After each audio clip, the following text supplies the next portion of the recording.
So migraine males కన్నా 3 to 4 times అనేది ఎక్కువ వస్తుంటుంది. ప్రధానంగా అది యంగ్ గర్ల్స్‌లో అంటే puberty age. So around 13, 12 to 18, 17, 18 ఆ ఏజ్ వల్లనే కామన్‌గా వస్తుంటుంది. మెయిన్‌గా ఏంటంటే హార్మోనల్ చేంజెస్.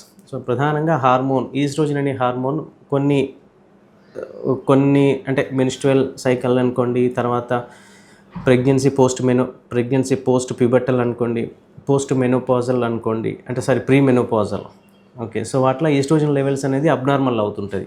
తర్వాత కొంచెం మందికి ప్రెగ్నెన్సీలో కూడా ఫస్ట్ ట్రైమిస్టర్ అలాంటి వాటిల్లో హార్మోనల్ చేంజెస్ నుంచి వాళ్ళకు హెడేక్ తీవ్రత అనేది ఎక్కువ అవుతుంటుంది. సో దాంతోపాటుగా కొన్నిసార్లు వాళ్ళు ఓసి పిల్స్ అనేవి తీసుకుంటుంటారు. సో దాని నుంచి ఎక్కువ అవుతుంటుంది. మామూలుగా హెడేక్ అనేది ఒక వెజల్ లోపల ఇన్ఫ్లమేషన్ వల్ల వస్తుంటుంది. ఆ ఇన్ఫ్లమేషన్ కూడా మహిళల్లో ఎక్కువ అవుతుంటుంది. సో దాంతోపాటుగా మహిళలు ఎక్కువ స్ట్రెస్ తీసుకునే ఛాన్సెస్ ఉన్నాయి కాబట్టి దాని నుంచి కూడా వాళ్ళకి హెడేక్ అనేది రావచ్చు. సో కాబట్టి మహిళల ఎందుకు ఎక్కువ వస్తుందంటే మెయిన్గా హార్మోనల్ చేంజెస్ వల్ల, స్ట్రెస్ వల్ల, ఓసి పిల్స్ వల్ల, ఇన్ఫ్లమేషన్ వెజల్స్లో ఎక్కువ ఉండడం వల్ల, వీటి అన్నిటి రీజన్స్ వల్ల మహిళల్లో అనేది హెడేక్ అనేది మేల్స్ కన్నా ఎక్కువ వస్తుంటుంది.